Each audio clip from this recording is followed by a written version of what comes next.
গজল শুনেছেন, এক একজন এক একটি গজল লিখে দিয়েছেন। আমি যত সম্ভব চেষ্টা করেছি আপনাদের রিকোয়েস্ট রাখা। দেখুন সব গজল এক স্টেজে বলা অসম্ভব হয়ে যায়, কেননা বহু গজল আমার ইউটিউবে আপনারা এতদিন শুনছেন, আরো ইনশাআল্লাহ আগামীতে আসছে বিভিন্ন গজল আপনাদের মাঝে।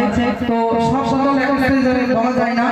আমি আমার যে ভাইজানদের মধ্যে ফিরোজ বিশ্বাস একটা গজল মাকে নিয়ে বলতে বলেছেন, এবং কমিটি ভাইদের ভিতরে মেয়ের বিয়ে দিয়ে পিতার জানাজা, এটা মাস বলতেই হবে। তো আমি ইনশাআল্লাহ শুরু বলছি, আপনারা শ্রবণ করুন।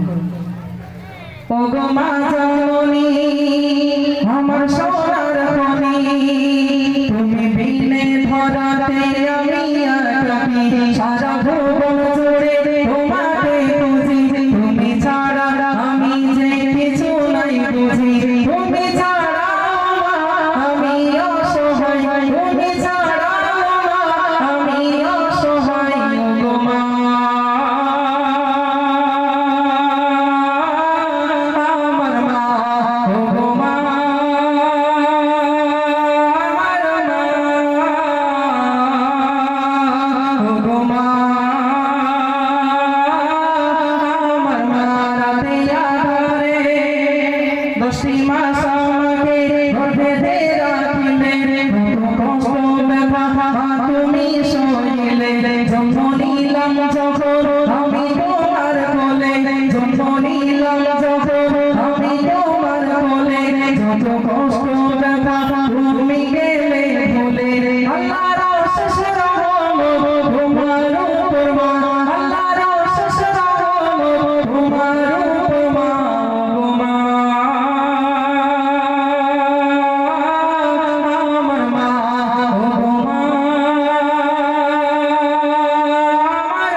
কাটা